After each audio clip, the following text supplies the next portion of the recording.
So welcome back to the channel guys, today from Horizon Fish Keeping, and on today's video we're going to be doing a bit of a fish room update because I haven't done one for a little while. We've been doing Haiger products and things like that, and other little projects, and I just thought I'd give you guys a catch up on all the fry that we've got in the fish room, the brine shrimp grout project that we were doing a couple of weeks ago, and just a few other little bits and bats. So this is going to be a quick easy video this week. So sit back guys, get some snacks and a cup of tea or whatever, tea, drink, whatever, and we'll have a look around. So first of all guys, we're back in the fish room. Just like to say we've got some rams over here to start with. They've got some free swimming fish fry, which are just all over the place. So these guys are doing awesome. They're just up in free swimming today actually. You can see there's probably a couple of hundred there, so we'll be getting them guys out later on today or tomorrow just to put into another tank. The tank next door to that actually as well, we've got tons of gem blue ram fry. Probably saw it on my shot actually, maybe yesterday. They're sort of huddled down here. It's a little bit difficult to get these guys into focus. They're just very, very small. There's two batches of gem blue ram fry, that's why some are a little bit bigger than others. They're doing really awesome. They're attacking that snail for some unknown reason at the minute, but they're doing pretty good. And then just above in the same tank, it's the same tank, all the fry is just here and spread around the bottom, but just on the top of the same tank, we've got loads of prey cocks, rainbow fry. We've got fry literally everywhere at the minute. So the prey cocks, rainbows. We've still got these guys in the grout just down here. There's tons and tons of these dwarf neon rainbows, male and females. See, they're all doing awesome. There's probably about 60 or 70 of these guys. I lost count, to be honest, in this tank. But they're doing cool as hell too. Just a bit of I always forget the name of this one. I've forgotten what it's called actually, so you guys will have to drop in the comments what it's called because I've totally forgotten. It's a really common plant, grows like wildfire. It's great for fry, creates loads of infusoria when you just leave it alone in the tank with just no fish in there, and it really helps for the breeding process. Again, I keep my tank small, mate. You can see there's loads of snails and stuff in there. I do feed quite heavy, so the snails can boom out of control sometimes. But they're doing pretty good. We'll come over to the angelfish tank. So these are the angelfish that we've been breeding. You guys have seen them already if you've been watching on the channel. The male and female are doing awesome. And the fry that we had to grow out, only 10 survived, I think. But these guys are turning into angelfish now. You can see they're starting to get the shape. They've been on brine shrimp and they carry first bites. There's an unknown fry in there. I don't even know what that fry is. It's just made its way into the breeding box somehow.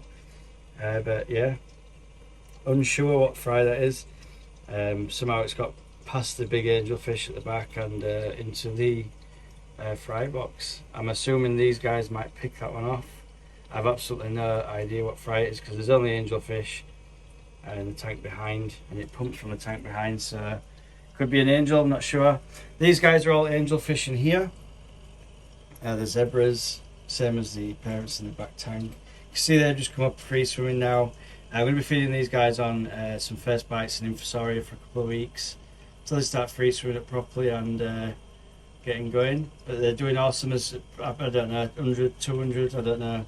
There's a lot of fish in there. They're looking pretty cool. Back to this terrarium, the Exoterra tank. I don't really know what I'm going to do with this. I'm thinking about rescaping it, to be honest. This isn't a scape at the moment, it's just how it's ended up looking. After doing all the breeding projects and things, it's just sort of ended up a real mess. I really want to try and sort this out. Got a couple of random tetras in here that I rehomed from a local fish keeper. And probably 20 to 30, maybe more, 30 to 40 adult gem blue rams in this tank. There's loads of places to hide, little caves and stuff, so they do chase each other around a little bit as rams do because they're quite aggressive. We've actually got a dead one just here. I've actually just noticed that now, which is a shame. I did notice that one of the fish had a little bit of bloat going on and Popeye, so unfortunately guys, sorry for the for the bad content there for showing you dead fish, but unfortunately these things happen in fish keeping and you've got to sort of expect it. This is what happens. There's a cycle of life. And when you're keeping fish on this scale, you do have problems like that in the tanks, unfortunately. We've got another pair of rams just here, male and female, and these are a breeding pair of rams, and they do really well for me, and we'll be breeding them up. We've got loads of fry off them. That's the fry that's in the tank that I've just been looking at there, came from these guys. These are probably the oldest of the breeders now, and I'll be retiring these guys to the bigger tank soon. The ones in the Exoterra are actually going probably this week at some point. Obviously they're not going to be staying there for long, it's just a holding tank for them guys. I will sort out the fish that's passed away there.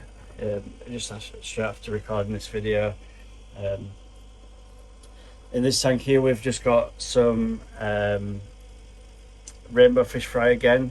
There's probably about 20 to 30 of these fish in here, and they're doing pretty good. These guys are real new, a couple of days old. I've just put the mops in here the other day and the eggs have started to hatch, so you can see the mops just there. There's a couple of snails there and some shrimp in here, just picking off the eggs that haven't hatched yet. But again, it's just a cycle of life, guys. These things happen. It's really unfortunate. It's sad when you lose fish in the fish room or any aquarium, but you've just got to be prepared. If you're doing stuff like this, you know, fish keeping, taking care of pets or whatever, then you will have problems at some point or another, be it water quality issues or fish just dying off. This is the rainbow breeding tank. It's got a little bit of algae because of the light that feeds the Exoterras right next to it. I'll leave it on 24 hours a day just so it creates like a moonlight effect on an evening. So the tanks are never in sort of total darkness. It's very dark with that light on, but never total darkness. You can see there's one male now and two females in this tank. I pulled most of the males out of here and a lot of the females because they've just been in here for like a year or so, and now they're in my 500 litre rainbow fish tank, so they're having a good life now, retirement. In this tank here we've just got some random male guppies. This is part of my breeding straight black guppies. I'm trying to get the strain of the totally black guppies, but I'm trying to do it myself from totally random coloured guppies and just seeing if I can do it really. So these are the males. The males will be going into my 250 litre tank in the house at some point. I'm just trying to do the little project, so these guys are just chilling in here, having a good time and enjoying life. Next up to that, we've got the next tank. Sorry, we've got some German blue rams in here. I think there's about 7 or 8 of them. These are sort of semi-juvenile fish still. They're quite small. I've just left these guys in here. They're doing good. They like to sort of mess around at rocks and chase each other around a little bit, but they're doing real nice. So this is the part of the video, guys, I was most excited to show you guys because this has been a real struggle. I just want to say thank you again to Scott, because without your help doing this project, I wouldn't have been able to do it. I think I would have bombed out the water way too early. So I'm going to show you the grout on the brine strip tank, and I think it's going pretty well. I'll let you guys judge on that, but I'll switch the camera around and I'll let you check it out. So here we are, guys, the brine strip grout tank. Now this has been a bit of a pain for me. If you haven't watched any of the other videos, you can go back to the last 2 main videos on my channel. I'll try to do the grout project for the brine shrimp. Now it's very difficult to get a shot of these guys because they are super tiny. But if you look, you'll get a general idea. You can see that they've got probably juvenile, in between sort of baby brine shrimp and fully grown adults. There is a lot of shrimp in this tank. I'm assuming some of them might die off at some point just because of the volume, but you can blatantly see that the project's working. And I'm using the half-filled tanks technique. I am using a heater in there.